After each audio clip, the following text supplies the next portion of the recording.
아파트가 빵이 되잖아요. 그린벨트 미리 해제해놓고 도시개발사업법에 의해서 계획안 다 만들어놓고 착공 준비만 하고 있으면 되는 거예요. 가격이 참 불안해? 그러면 내일이라도 분양을 시작할 수 있는 견고하고 확실한 계획만 있으면 저는 가수요는 잡을 수 있다고 봅니다. 전 국민이 내 집 마련하는 그날까지 여러분의 내 집 마련 도우미 서기열입니다. 오늘은 집값은 잡을 수 있는 것인가 라는 책을 내신 이상현 명지대 교수님 다시 모셨습니다. 교수님, 지난번 방송 때 그 집값이 오른 이유에 대해서 분석을 해주셨는데요. 오늘은 책 제목처럼 과연 집값은 잡을 수 있는 것인가에 대해서 한번 이야기를 나눠보도록 하겠습니다. 제목의 뉘앙스만 봐서는 좀 잡기 힘들 것 같다라는 걸로 좀 느껴지는데요. 좀 그런 편이죠. 아직까지 뭐 전 세계적으로 봐서 집값을 아주 효과적으로 잡았다는 사례 자체가 없으니까 아마 그런 뉘앙스를 느끼시는 게 당연하고 자연스럽겠죠. 그러면 이 집값을 구성하는 요소 이런 것들을 고려해 봤을 때 현재 집값이 적정한 수준이라고 볼 수 있을까요? 그거 참 어려운 일이죠. 뭐 흔히 가장 많이 쓰이는 것들이 있죠. PIR, RIR, 그다음에 국민소득 대비 집값 총액, 그다음에 국민소득 대비 임대료 총액, 뭐 이렇게 네 가지 정도를 가지고 한번 비교를 해봤어요. 일단 PIR 가지고 얘기를 하자면은 뭐 이렇게 PIR이 10 정도면은 비싸다 뭐 이렇게들 얘기를 하잖아요. 그런데 사실 PIR 10이면 비싼 거다. 그래서 집값이 더 오르지 않을 거다라고 판단할 수 있는 근거는 없습니다. 그냥 전문가들이 감으로 그렇다는 것 뿐이에요. 그리고 전 세계 여러 도시들을 이제 비교해 보니까 그 정도에서 이렇게 등락을 하더라. 그 이상으로 막 올라가진 못하더라. 그런 걸 보고 10 정도가 이제 좀 상한선이 아니냐 뭐 이렇게 보는 거지. 어느 순간 10을 넘어서 20이 갈 수 있을 겁니다. 그런데 우리나라는 좀 특이하지 않습니까? 전세라는 특별한 제도가 있고 그다음에 은행이 대출을 해주는 게 있단 말입니다. 전세 끼고 산다. 그다음에 대출 받는다. 이런 방식으로 해보면은 그 PIR 수치가 2.5까지도 떨어지죠. 지금 수준이 그렇단 말입니다. 지금이 한 10 정도 왔다 갔다 하는데 그런 것들을 고려해 보면은 PIR이라는 수치는 2.5 이런 식으로 떨어지는 거예요. 그러니까 PIR이 10이니까 더 이상 오르지 않을 거다.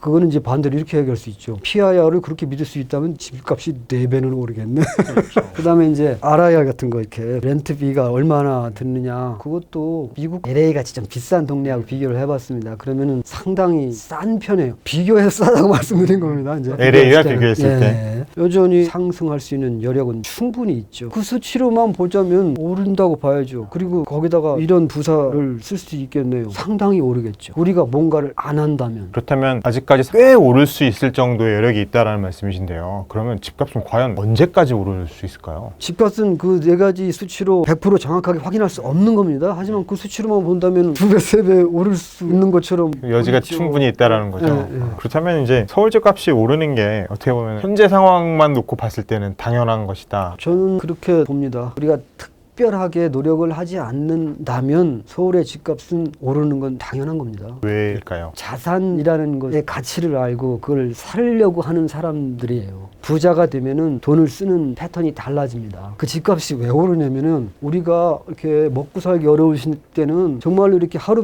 먹을 수 있어요. 근데 우리 이제 그런 거 다 지나지 않습니까? 필요를 충족시킬 수 있는 것들은 다 살 수 있어요. 그리고도 돈이 조금씩 남기 시작했죠. 그 돈이 어디로 가겠습니까? 그 돈은 당연히 자산밖에 없어요. 이 시대에 자산은 뭐가 있습니까? 주식 아니면 부동산이죠. 근데 이제 주식은 조금 무섭고 부동산은 부동산 불패 신화가 있지 않습니까? 검증된 자산이죠. 그렇죠. 그렇기 때문에 그런 거예요. 근데 사실은 이게 역사적으로도 그걸 잘 입증하고 있죠. 이럴 때 이제 토마 피케티 뭐 인용할 수밖에 없는데 우리 한 1750년부터 자본주의를 시작했다고 봅니다. 그때부터 국민소득 대비 자산 총액 계속 증가했어요. 국민소득 대비 7배까지 늘어났죠. 그게 정상적인 추세라고 보는 거예요. 이런 겁니다. 자, 먹고 살만 하게 되면은 우리가 짜장면보다는 이렇게 시계를 사려고 하는 것처럼 자산에 돈을 쓰게 됩니다. 이게 값을 올리는 거예요. 열심히 벌으셔갖고 이렇게 먹고 살만한 거 다 쓰고도 돈이 남잖아요. 그리고 의지가 있잖아요. 내가 돈을 모아서 나도 자산가가 되리라.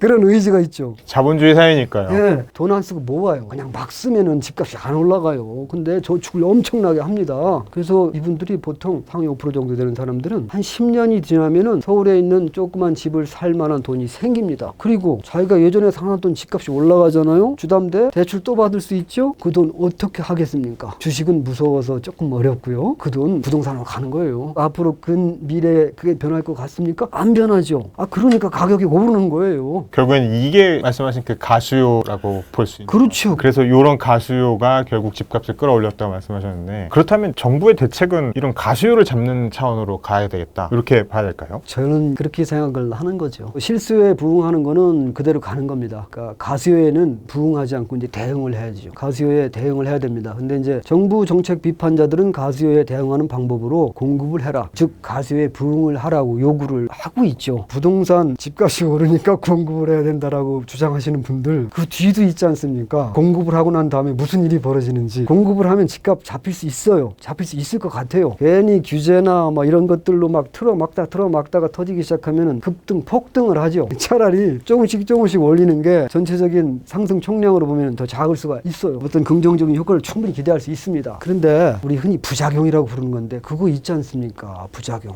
집값 자꾸 올라가지고 집 없는 사람 점점 더 집 사기 힘들어져요. 그래서 이제 제가 그 책 안에서 이런 거 이렇게 두 개를 비교를 한번 해봤습니다. 한 사람은 A라는 사람, 강남에 이렇게 집을 하나 갖고 있다. 한 10억짜리. 근데 어떤 사람은 집을 안 샀어. 그냥 전세 살아. 근데 6억 정도 갖고 있어. 강남의 집값 상승률을 이렇게 적용을 해봤습니다. 그렇게 해서 시뮬레이션을 해보면 이 사람들이 30대에 시작을 해서 60대가 되면은요, 대략 한 70억에서 100억 정도의 차이가 나는 거예요. 집을 가지고 있는 사람과 전세를 계속 사는 사람의 자산 가치 차이가 그렇게 벌어진다고. 그렇죠. 이게 복리의 힘입니다. 주택 가격 상승률이라는 게 복리를 치면은 연 10% 정도 되는 거예요. 연 10%가 계속 이어지면 이제 그런 차이가 되는 거죠. 자, 제가 지금 말씀드린 거는 네. 자, 주택 공급해. 그러면은 집값이 폭등하진 않을 수 있어. 그런데 그 이후에는 이런 문제들이 있어요. 이거에 대해서는 말을 안 한다는 겁니다. 자기 입장에서 보이는 그 일부분만 얘기하고, 흔히 말하는 불편한 진실이죠. 불편한 진실에 대해서 말을 안 하네요. 정부도 마찬가지예요. 실수에 부응해서 공급만 하면 집값이 잡힐 거라고 생각하는데, 정부의 그 대단한 분들인데 그 양반이 모를 것 같습니까? 그러니까 이거는 아무리 실수에 공급을 많이 해도 가격을 떨어뜨리는 데는 제한적이고 시간이 상당히 오래 걸려요. 이쪽이나 저쪽이나 말을 안 하는 겁니다. 사람들이 모른다고 생각하니까 그런 거예요. 그래서 이게 좀 집값 문제를 이렇게 좀 높이 올라가서 조감할 수 있는 능력을 상호 모두가 공유하고 있다고 보면은 편파적인 주장도 못하고 편파적인 주장에 휘둘리지도 않을 거예요. 그게 제가 제일 바라는 거예요. 그런 걸 동기로 책에 쓰셨다. 네, 그거예요. 그래서 아까 말씀하신 게 또 그 집값을 가수가 끌어올렸고 공급을 늘리되 대신 효과적으로 늘려야 된다고 말씀을 하셨습니다. 구체적으로 어떻게? 그 가수요 시장에 영향을 줄 수 있는 방식이 공룡이어서 식욕도 왕성하고 그렇다고 그랬는데, 그 공룡들이 이제 겁이 많아요. 그분들이 주택 투자를 할 때는 전 재산을 투자하는 겁니다. 전 재산이 반일 수도 있지만 전 재산. 그거를 잃는다? 회복할 자신이 없는 사람들이에요. 주택 재테크를 해서 이렇게 재산을 늘리고 한 사람들은 그런 배짱들이 없어요. 그래서 부동산 가격이 떨어질 수도 있다는 사실만 가지고도 아마 그런 데 투자하려는 생각을 쉽게 접을 수 있을 거라고 봅니다. 이 가수에 대응하는 방법, 정리를 하자면 가수에 부응하는 방법은 공급을 하는 거예요. 좋은 위치에 좋은 평형대에 공급을 하는 건데, 그건 이제 좀 여러 가지 문제들이 있죠. 한계가 있죠. 왜냐면 언제까지 공급이 가능한데, 땅은 한정돼 있는. 네, 가수요라고 판단을 했기 때문에 그런 거예요. 가격이 오르면은 양질의 주택을 충분히 공급할 수 있다라는 것을 확실하게 보여주는 견고한 계획이 있으면 돼요. 시그널을 주자. 예, 그것만 가지고도 가수요 시장에서 그 불붙듯이 올라가는 그 가격 폭등은 잡을 수 있을 거라고 생각을 합니다. 제가 그 그린벨트와 관련해서 그 지금 말씀을 드려볼까요? 그래서 이런 겁니다. 이게 이제 그 김현미 전 국토부 장관이 아파트가 빵이라면 좋겠다 이런 발언을 해가지고 아주 구설수에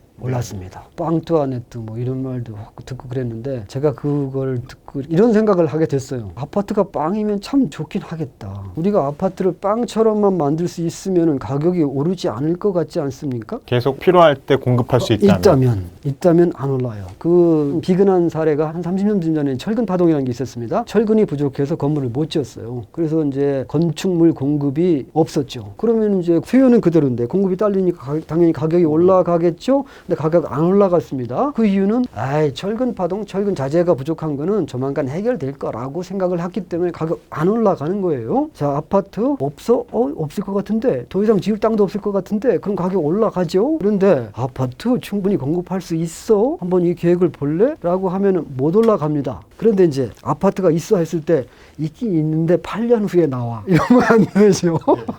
그게 이제 뭐냐면은 그린벨트를 풀어서 아파트를 짓는 데까지 걸리는 시간이 한 8년 정도 봐야 돼요. 이렇게 생각하시면 됩니다. 아파트를 이제 빵의 특징은 뭐냐면은 아직까지는 안 만들어졌는데 밤새 만들어서 내일 아침에 나오잖아요. 이제 아파트를 이제 그렇게 만들 수 있어요. 그렇게 만들려면 어떡하냐? 그린벨트를 일단 먼저 해제를 해야 됩니다. 근데 그린벨트 중에서 소위 그 이명박 정부에서 얘기했던 것처럼 도심 주택이면서 또 이제 지속적으로 공급할 수 있게 하는 그런 위치는 거기죠. 이렇게 강남의 그 서초구에 있는 그 그린벨트. 거기에 이제 아주 좋습니다. 거기 이렇게 하얗게 이렇게 큰 게 이렇게 쑥 빠져 있는 데가 있어요. 거기에 쑥 빠져 있는 거 그 중에 하나가 이명박 정부에서 했던 세곡동 보금자리 주택 그리고 또 하나가 내곡동 주택입니다. 근데 그거 말고도 이제 쭉 있어요. 근데 그 중에서 황토색으로 된 거는 국유지고 그다음에 초록색으로 된 거는 사유지예요. 그 사유지를 피해서 지금도 뭐 충분히 대단지를 공급할 수 있습니다. 기왕에 그 사유지를 매입을 해놓으면 좋아요. 우리나라에 또 이게 토지 비축법이라는 게 있거든요. 그런데 이 기회에 그 사유지를 구매를 해서 정말로 그린벨트로 만들면 더욱 좋죠. 경관이란 차원에서 좋습니다. 자, 그런 사유지들을 미리 구매를 해서 큰 땅을 만들어 놓습니다. 그리고 도시개발 사업을 시작을 하는 거죠. 그래서 계획안을 만드는 거예요. 뭐 아파트는 이런 식으로 공급을 하겠다. 자, 이렇게 만들어 놓으면은요, 어떤 일이 벌어지냐면 분양 공급이 됐다라는 거를 입주 시점으로 볼 거냐, 분양 시점으로 볼 거냐, 분양 시점으로 봐도 될 거예요. 자, 그럼 분양 시점으로 본다고 치면은 아파트가 빵이 되잖아요. 그린벨트 미리 해제해 놓고 도시개발사업법에 의해서 계획안 다 만들어 놓고 착공 준비만 하고 있으면 되는 거예요. 자, 그럼 가격이 올랐다?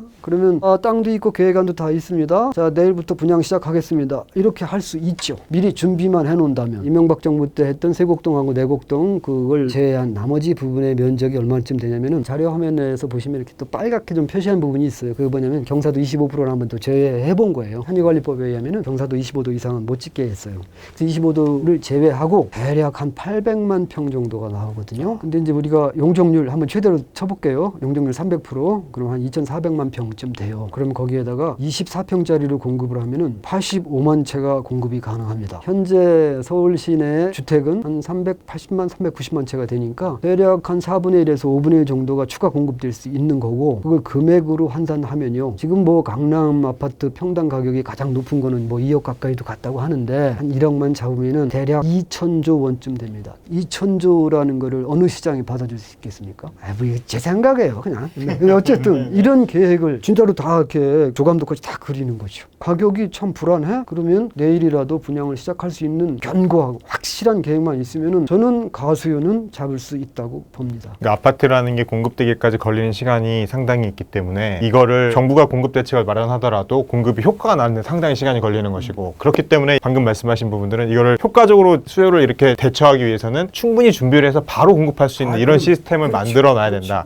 그것만 해놔도 집값을 잡는데 상당한 효과를 발휘할 수 있다라는 게 지금 제 생각입니다. 진짜로 준비했으면 좋겠어요. 이거 나쁜 거 아니잖아요. 그린벨트 제가 말씀드릴 대로 이렇게 사유지 구매해서 이렇게 잘 만들어 놓으면 경관적 가치도 상당히 올라갑니다. 여기 서울이라는 도시가 좋아지는 거예요. 상당히 생각해 볼 여지가 있는 부분인 것 같습니다. 오늘 이상현 교수님을 모시고 부동산 가격에 대한 전망 그리고 앞으로 부동산 시장에 대한 예측까지 여러 가지 이야기를 나눠봤습니다. 네, 여러분의 내 집 마련 도움이 서기열이었습니다. 감사합니다.